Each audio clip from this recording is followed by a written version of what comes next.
함께 고백하겠습니다.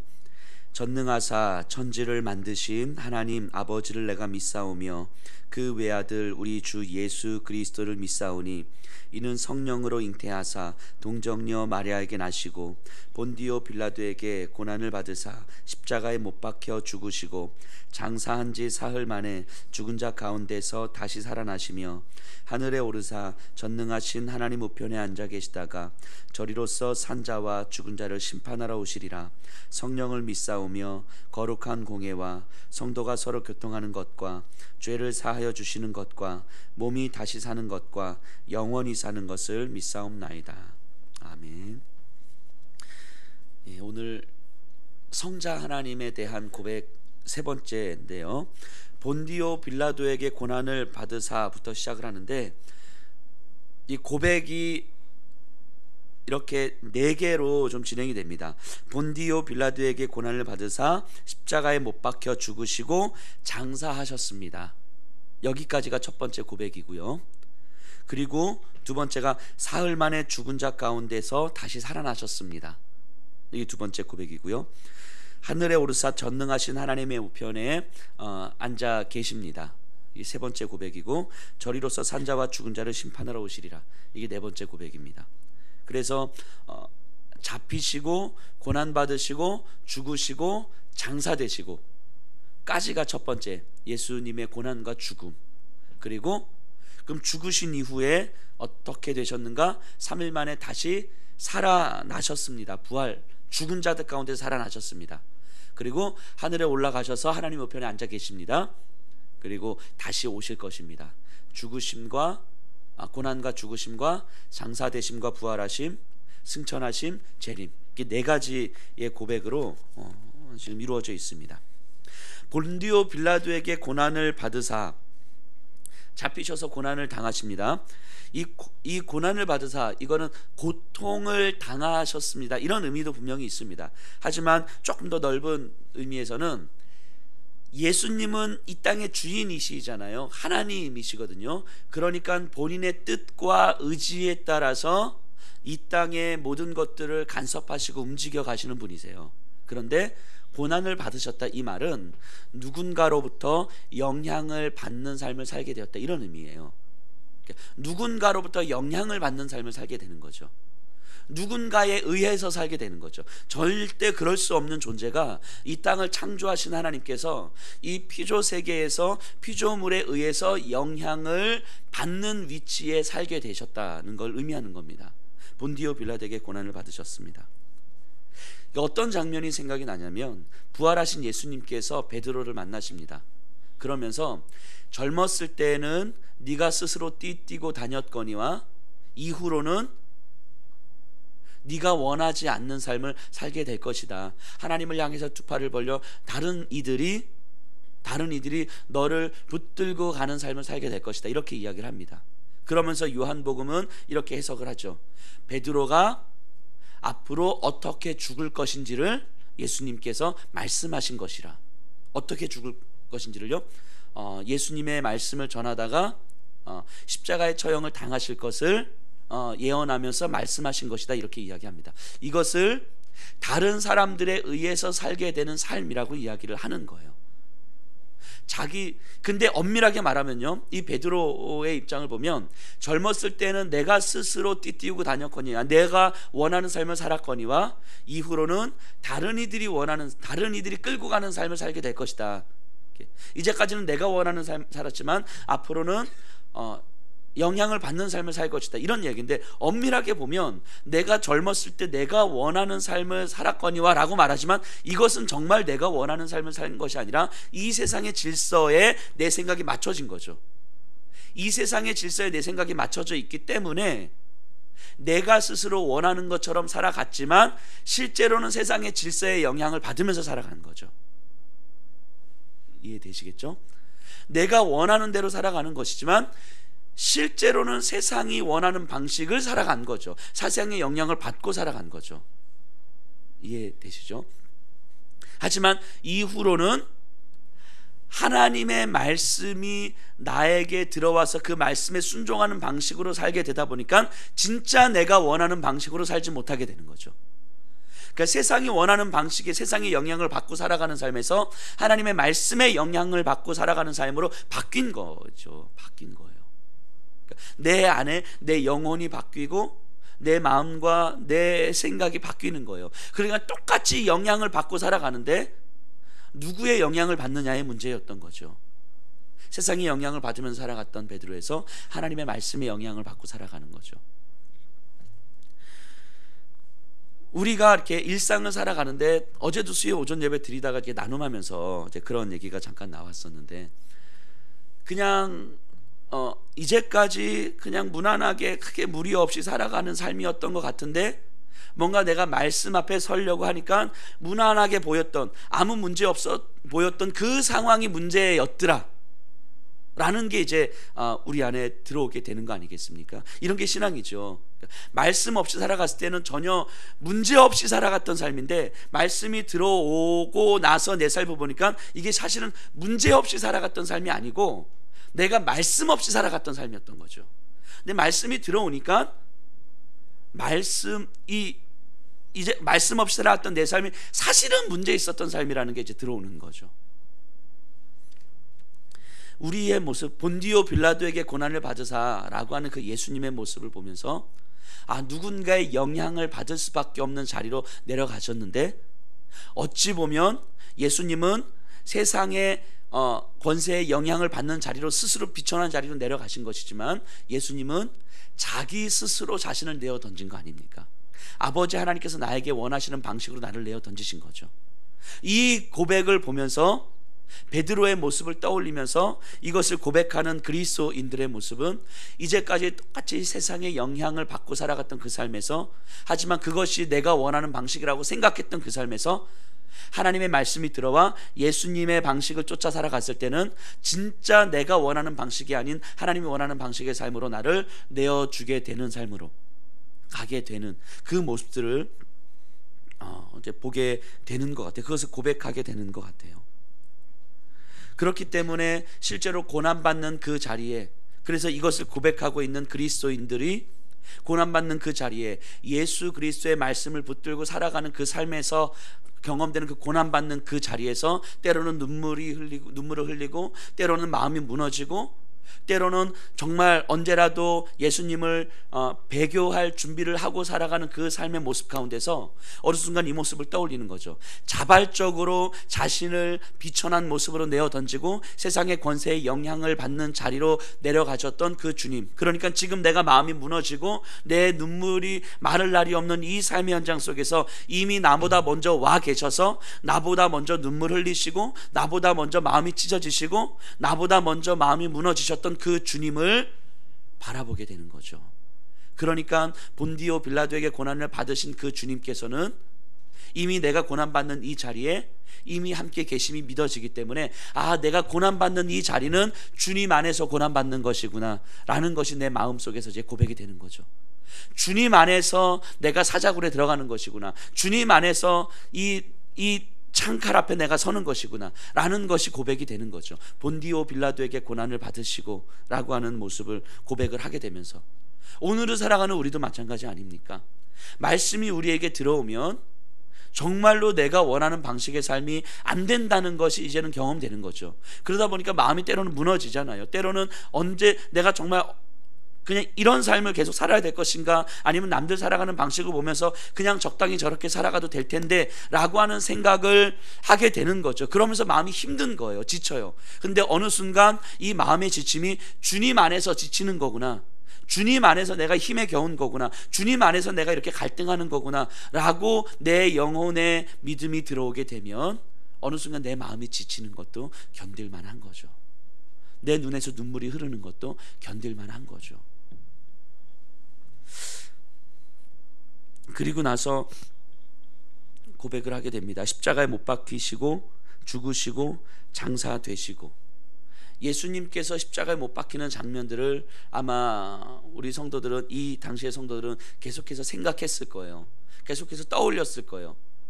하나님, 예수님의 십자가에 못 박히는 그 모습을, 못을 하나 박을 때마다 피가 솟구쳐 오르고 옆구리에 창을 찔리실 때 정말 온갖 비아물이 다 쏟아내리고 머리에 가시 면류관을 쓰실 때 그 머리에서 피가 정말 그냥 줄줄줄줄 흘러내렸던 그 선명한 피가 흘러내리는 그 모습들을 생각했을 거예요. 그러면서 그 선명한 피의 모습을 보면서 수없이 헤아릴 수 없이 많은 그 죄의 모습을 생각했을 거예요. 그러면서 십자가에 못 박혀 죽으신 예수님을 생각하면서 하나님은 사랑이시라 라고 이야기할 때 그 사랑이신 하나님은 그냥 관대한 자비심을 이야기하는 것이 아니라 반드시 치러야 될 그 어떤 것에 대한 값비싼 대가였구나. 하나님의 사랑이라고 하는 건, 당신의 아들을 죽기까지 내어주신 그 하나님의 사랑이라고 하는 건 반드시 치러야 될 그 어떤 것에 대한 대가였구나 라고 하는 것을 이 성도들은 끊임없이 묵상했을 거예요. 못 박히는 그 한 장면 한 장면 생각하면서 그 선명한 죄에 대한 인식들을, 그리고 저것을 반드시 치러야 될 저 죄에 대해서 반드시 치러야 될 죄에 대한 값비싼 대가가 바로 예수 그리스도의 죽음이셨구나 라는 것을 분명히 생각했을 거예요. 그러면서 그 값비싼 대가의 죽음을 생각하면서 뭐 이런 마음으로 하나님 앞에 통곡했을 것 같아요. 그런데 정말 내가 뭔데 저분이 저렇게 죽을 수밖에 없었을까? 나 하나가 뭐라고? 저렇게 하늘과 땅을 창조하신 그 하나님께서 저렇게 비창한 온 몸의 피를 다 흘리시면서 죽으실 수밖에 없었을까? 그러면서 나의 죄의 대가라는 것이 그냥 들어오는 거예요. 그냥 들어오는 거죠. 그러면서 나 하나의 죄를 위해서 저분이 저렇게 죽으셨다는 그 사실이, 근데 진짜 이 땅 가운데서 어떻게 가능할까? 어떻게 가능할까? 하늘의 그 하나님께서 그냥 먼지맛도 못한 그 나 하나를 위해서 이 땅에 비천한 모습으로 오셔서 누군가의 세상의 영향을 받는 자리로 들어가셔서, 그리고 그 피를 흘리셨다라고 하는 그 일이 어떻게 가능할까? 라고 생각하는데 그게 이제 믿어지는 거예요. 그게 믿어지면서 어떤 생각을 하게 됩니까? 이건 내가 믿는 게 아니구나. 이게 너무너무 확실하게 들어오는 거예요. 내가 믿는 게 아니구나. 하나님께서 믿게 해주신 것이 확실하구나. 이게 너무너무 들어오는 거예요. 왜냐하면 이해할 수 없고 납득할 수 없는 사실이거든요. 하늘의 그 하나님께서 먼지만도 못한 나 하나를 위해서 이 땅에 오신 것도 믿을 수가 없는데, 이 땅에 오셔서 그 모든 피를 다 흘리시면서, 온갖 피를 다 흘리시면서 수치와 모욕을 당하시면서 십자가에 죽으셨다는 그 사실이 어떻게 가능하냔 말이죠. 어떻게? 근데 그것이 믿어지는데, 어떻게 믿어지는데? 근데 이 믿어지는 모습을 보면서 내가 믿음을 갖는 게 아니구나라는 게 확실해지는 거예요. 내가 믿음을 갖는 게 아니라 하나님께서 나에게 이 사실을 믿게 해주신 거구나. 이 생각이 들어오면서 어제 우리 수요 성경 세미나 하면서 제가 잠깐 말씀드렸던 것 같은데, 이게 믿어지면서 믿어지는 자에게는 이 순간 내가 저 예수님이 믿어지는데, 이 믿어지는 건 지금 내가 그냥 하나님께서 나에게 지금 딱 주신 것이 아니라 그 하나님께서 당신의 아들을 이 땅에 보내시기로 작정하신 그때, 이 땅을 창조하시기 전 그때, 영원 전부터 하나님이 이 땅을 창조하셔서 이 땅에 당신의 아들을 보내시기로 하나님께서 작정하셨는데, 그때 이미 하나님은 나에게 이 믿음을 주시기 위해서 작정하신 거구나. 내가 지금 예수님을 믿고 살아가는 이 삶은 영원 전부터 하나님께서 준비해 놓으신 내 삶이구나 라는 것이 믿어지는 거예요. 이게 믿어지는 거예요. 지금 내가 숨을 쉬며 살아가고 있는 이 삶은 영원 전부터 하나님께서 나를 위해서 준비해 주신 삶이구나라는 게 믿어지는 거예요. 그러니까 지금 내가 살아가는 삶은 그냥 내가 예수님 믿고 내가 예수님 잘 섬기고 내가 예배 안 빠지고 나오고 이렇게 열심히 내가 신앙생활 해야지, 이런 정도의 삶이 아니고 영원 전부터 하나님께서 나를 위해서 준비해 주신 그 삶을 지금 내가 살아가고 있는 거예요. 그게 믿어지는 거예요. 그게. 그러니까 지금 내 삶은 영원한 하나님의 계획을 이루어가는 삶이라는 게 믿어지는 거예요. 예수님의 십자가의 죽음이 믿어진다는 건 내 삶이 영원한 하나님의 계획 가운데 이루어지는 삶이라는 걸 믿는 거예요. 그러니까 우리가 지금 이 새벽에 나와서 예배를 드리고 또 오늘 하루를 살아가고 최근의 삶을 살아가는 이유는 하나님의 계획을 이루는 삶이기 때문인 거예요. 이게 우리의 삶이에요. 그리스도인들의 삶인 거예요. 이게 예수님이 베드로에게 말씀하신, 젊었을 때는 네가 스스로 띠뛰고 다녔거니와 이후로는 남이 너의 팔을 벌려서 너의 삶을 인도해 갈 것이다 라고 이야기하는 그런 삶인 거예요. 근데 이것이 하나님의 영원한 계획을 이루어가는 삶이라고 하는 거죠. 이게 이 자리에 앉아 계신 분들에게 허락된 하나님의 삶인 거예요. 영원부터 준비된 하나님의 삶. 그러니까 그 영원부터 준비된 그 하나님의 삶을 우리가 살아가는데 내 작은 결단, 내 작은 헌신, 내 작은 봉사와 섬김, 이런 게 중요한 게 아니란 말이죠. 내가 어떻게 하나님의 계획 안에서 그 하나님의 계획을 물어가면서 우리가 살아갈 수 있을 것인가, 이게 우리 삶의 가장 우선순위 아니겠습니까? 이런 삶을 살아가는 우리가 무엇을 먹을까, 무엇을 마실까, 무엇을 입을까, 이런 고민하면서 우리의 한평생을 허비하는 것이 얼마나 안타깝고 얼마나 비참한 삶입니까? 우리에게는 이 세상이 알지 못하는 너무너무 영광스러운 삶이 허락되었음에도 불구하고 이 세상의 방식으로 여전히 이 세상의 영향을 받으면서 살아가는 그런 삶이라는 게 얼마나 마음이 아픕니까? 이 하나님의 계획 안에 있는 삶을 누린다는 것이 가장 안전하고 가장 평안한 삶이라는 걸 우리가 경험하는 거예요. 이게 신앙의 묘미 아닙니까? 신앙의 묘미. 사도 바울은 그래서 이렇게 고백하는 거예요. 내가 그리스도와 함께 십자가에 못 박혔나니 그런즉 이제는 내가 사는 것이 아니요 내 안에 계신 오직 내 안에 그리스도께서 사신 것이라. 이제 내가 육체 가운데 사는 것은 나를 사랑하사 나를 위하여 자기 몸을 버리신 하나님의 아들을 믿는 믿음으로 사는 것이라. 내가 그리스도와 함께 십자가에 못 박혔나니 이제는 내가 사는 것이 아니요 내 안에 계신 그리스도께서 사는 것이라. 이것이 믿어진 거예요. 이것이 믿어진 거예요. 내가 원하는 방식으로 살아가는 것이 아니라 내 안에 계신 그리스도께서, 하나님께서 허락하신 그 삶을 살아간다라고 이야기하는 거예요. 하지만 내가 지금 육체를 가지고 살아가는 것은 나를 사랑하사 나를 위하여 자기 몸을 버리신 하나님의 아들을 믿는 믿음 안에서 사는 것이라. 이게 평생 사도 바울의 삶이었어요. 그렇게 고백하는 삶이었어요. 그래서 그렇게 병이 걸려서 아픈 가운데서도 하나님의 복음을 붙드는 삶을 포기하지 않았던 것이고요, 죽음의 위협 가운데 있었음에도 불구하고 복음을 전하는 삶을 포기할 수가 없었던 거예요. 그게 의지가 강해서도 아니었어요. 결단을 해서도 아니었어요. 뭔가 사도 바울이 하나님 앞에서 내가 이렇게 헌신하는 삶을 살아야 되겠다 이런 것도 아니었어요. 나는 그렇게 되는 거였어요. 그렇게 되는 것. 평생을 그렇게 살아가는 거죠. 예수 그리스도를 믿는 믿음 안에 사는 것이라.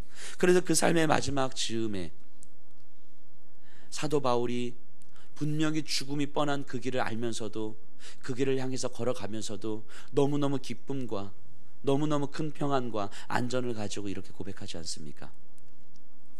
나의 달려갈 길과 우리 주 예수께 받은 사명 곧 하나님의 은혜의 복음을 증언하는 일을 마치려 하면은 나의 생명을 조금도 귀한 것으로 여기지 아니하노라. 이게요, 우리로 하여금 목사가 되라, 선교사 이런 거 아니에요. 하나님께서 우리에게 허락하신 영원한 하나님의 계획의 삶은 바로 지금 우리가 속해 있는 삶의 현장일 거예요. 지금 우리의 삶의 현장. 어떤 사람은 직장인으로, 어떤 사람은 가정주부로, 어떤 사람은 그냥 어떤 목사로, 이런 각자의 허락한 삶의 현장일 거예요. 그 속에서 하나님의 은혜의 복음을 증언하는 일을 마치지 않는 삶을 우리가 살아가는 거죠. 내 안에 계신 하나님의 아들을 믿는 믿음으로 살아가게 되는 거예요. 이게 그리스도인입니다. 이게 그리스도인이에요. 그리고 장사 되시고 한 다음에 우리 한글 성경에는 없는데 음부에 내려가셨다라는 표현이 있습니다. 음부에 내려가셨다. 장사 되시고 음부에 내려가셨다가 사흘 만에 다시 살아나셨다. 죽은 자들이 있는 곳이에요. 죽은 자들이 있는 곳. 베드로전서 3장 19절에 보면 이렇게 표현됩니다. 그가 또 영으로 가서 옥에 있는 영들에게 선포하시니라. 옥에 있는 영들에게, 죽은 자들이 있는 그곳에서 예수님이 하나님의 아들 되심을 선포하신 거예요.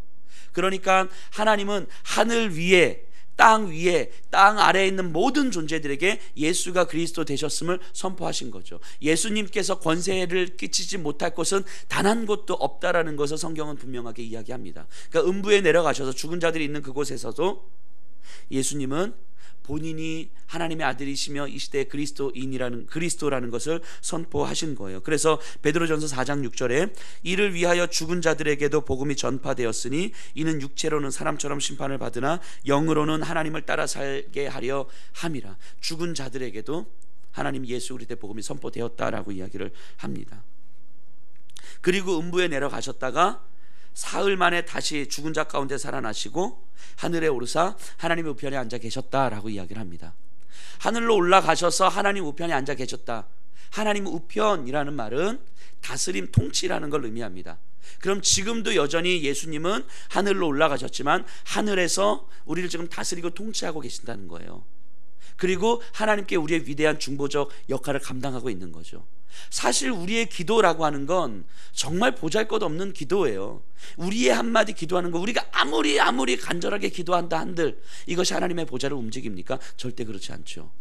우리의 간절한 목숨 거는 기도라 할지라도 우리의 기도가 하나님의 보좌를 움직일 수가 없어요. 그런데 우리의 기도가 하나님의 보좌를 움직일 수 있는 이유가 무엇이냐면 우리의 이러한 하찮은 기도이지만 이 기도를 하나님 보좌 우편에 계신 예수님께서 들으시고 예수님께서 위대한 중보의 기도로 바꾸셔서 성부 하나님께 들려주시는 거예요. 예수 그리스도께서 하나님 보좌 우편에서 우리의 기도를 들으시고 우리의 기도를 성자 하나님이 성부 하나님께 올려드리는 거예요. 위대한 중보의 기도로 바꿔주시는 거예요. 예수님께서 하나님 보좌 우편에서 우리의 기도를 중보의 기도로 바꿔주시는 거예요. 그래서 예수 그리스도께서 여전히 지금도 우리의 중보자가 되시고 우리의 기도를 들어주시는 분이시고 우리를 다스려 주시는 분이라고 하는 거죠. 그 예수님의 다스림 아래 이 땅이 있는 것이고 지금 우리가 있다고 말씀하시는 거예요. 그러니까 그 예수 그리스도의 다스림 안에 살아가는 우리가 다른 누구의 다스림을 받지 않아도 된다라고 이야기하는 거죠. 로마의 칼 앞에서, 우리가 이 세상에 먹고 사는 문제 앞에서 우리가 다스림을 받는 존재가 아니라는 걸 이야기하는 거죠. 그리고 마지막으로 저리로서 산자와 죽은 자를 심판하러 오시리라. 그 하나님의 보좌 우편으로부터, 저리로서 저곳으로부터, 하나님 보좌 우편으로부터 이제는 이 땅에 다시 오실 것입니다. 그 심판하실 것입니다라고 하는데 예수님께서 다시 오실 때 예수님의 눈에는 어떤 사람만 보입니까? 산자냐 죽은 자냐, 이것만 보이는 거예요. 산자냐 죽은 자냐. 이 땅에 두 부류의 사람이 있는 거예요. 산자입니까 죽은 자입니까? 산자는 예수님을 영접한 자가 산자인 거고 예수님을 영접하지 않은 자가 죽은 자인 거죠. 예수님은 딱 그 사람들 보기 위해서 온다고 이야기하는 거예요. 이 땅에서 얼마나 봉사 많이 했느냐, 이 땅에서 얼마나 하나님을 잘 섬겼느냐, 이 땅에서 얼마나 예배 잘 드렸느냐, 이런 거 보는 거 아니에요. 이 땅에서 얼마나 많은 돈을 벌고 권력을 잡았느냐, 이런 거 보는 거 아닌 거예요. 이 땅에서 얼마나 착한 일을 했느냐, 이런 거 보는 게 아닌 거예요. 살았느냐 죽었느냐 보는 거예요. 이 땅에서 산자냐 죽은 자냐. 예수님께서는 딱 그거 보고 이 땅에 심판하시겠다라고 말씀하시는 거예요. 그러면 예수님께서는 반드시 다시 오시겠다라고 말씀하셨으니까 우리는 예수님께서 다시 오신다는 걸 준비하는 삶을 사는 거죠. 어떤 방식으로요? 산자로서 사는 거죠. 산자로서. 우리가 이 땅에 살아있는 자로서, 예수 그리스도를 영접하는 자로서 이 땅에 서 있는 거죠. 그래서 성부 하나님을 믿는 그 믿음으로, 성자 하나님을 믿는 그 믿음으로, 그래서 성자 하나님께서 내 삶의 현장 고통 한가운데 이미 오셔서 이미 나보다 먼저 눈물 흘리고 계시란다는 그 예수 그리스도를 믿는 믿음으로 이 땅을 살면 되는 거예요. 그래서 때로는 눈물도 흘리고 마음도 무너지지만 그럼에도 불구하고 이 길 걸어가면 되는 거예요. 이 길 걸어가는 그 중 어느 순간 예수님께서 오시겠다라고 말씀하시는 거죠. 그렇게 가다가 예수님 오시면 그냥 예수님 품에 안기면 되는 거예요. 그래서 사도 요한은 요한계시록에 이렇게 고백하는 거 아니겠습니까? 이제부터 주 안에서 죽은 자들은 복이 있도다 이렇게 말씀하시는 거예요. 이제부터 주 안에서 죽은 자들은 주님의 다스림 아래에서 그냥 그렇게 때론 눈물도 흘리고 마음도 무너지지만 그렇게 꾸역꾸역 한 걸음, 또 가다 한 걸음, 또 가다 한 걸음, 그런데 이 걸음마다 내가 주님 안에서 이 걸음 걷는 것이구나 라고 고백하는 그런 자의 삶. 그러다가 어느 순간 죽음을 맞이했을 때 그때 주 안에서 죽는 그런 자들은 복이 있다라고 예수님은 말씀하고 계시는 거예요. 그러니까 우리가 많이 가지 않아도 돼요. 빨리 가지 않아도 돼요. 많은 것들을 하지 않아도 돼요. 그냥 주님 바라보면서 한 걸음 갔다가 힘들면 좀 쉬었다가, 한 걸음 갔다가 힘들면 좀 쉬었다가, 그렇게 한 걸음씩 주님 바라보면서 가면 되는 거예요. 그러면 어느 순간 주님 오셔서 안아주시는 거죠. 내 눈에서 눈물 닦아주시겠다라고 말씀하시는 거예요. 잘했다라고 인정해 주시는 거예요. 그렇게 우리는 한 걸음 가면 되는 거죠. 예수님께서 우리를 위해서 이 땅에 오셔서 죽으시고 하늘로 올라가시고 다시 오시겠다라고 약속하신 그것은 오늘 우리의 삶에서 우리가 무엇을 바라보고 무엇을 기대하고 살아가느냐에 대한 분명한 하나님의 말씀이에요. 오늘 내가 무엇을 바라보며 살아갈 것인가? 우리가 많은 경우 하나님을 향한 삶 또한 우리의 의지와 열정을 뿜어내는 삶으로 만들어가는 모습들이 참 많다는 생각을 좀 하게 됩니다. 내가 하나님을 위해서 열정을 뿜어내는 삶, 내가 하나님을 위해서 이걸 하는 삶 저걸 하는 삶, 좋은데요. 그거 다 좋은데요. 그럼에도 불구하고 우리가 내 열정을 뿜어내기 이전에 먼저 내가 주 안에서 주님에 의해서 내 두 팔을 벌리고 살아가는 그런 삶들이, 그래서 내 눈물과 고통과 이 삶에서 내가 여전히 주 안에서 눈물 흘리고 있음을 고백하는 그 삶이, 그래서 여전히 하찮은 나를 중보하시고 그래서 하찮은 나의 눈물과 내 마음의 간절함을 들어주시는 그 하나님의 그 예수 그리스도의 중보적 자리를 끊임없이 간절하게 구하고 그 예수님께 한 자락 한마디 고백 올려드릴 수 있는 그 삶이, 그렇게 그냥 오늘 하루 살아가다가 우리 주님 다시 오실 때 그냥 그 주님 앞에 눈물 흘리며 달려가서 그 품에 안길 수 있는 그 준비가 우리에게 있었으면 좋겠습니다. 우리가 너무 많은 것들을 하게 되면 주님 앞에서 우리가 한 것을 자랑하느라 주님 앞에 안길 시간이 없을지도 모르겠어요. 그냥 주님 오시길 기대하면서 주님 앞에 그냥 달려가서 안길 수 있는 그런 준비가 우리에게 되었으면 좋겠습니다.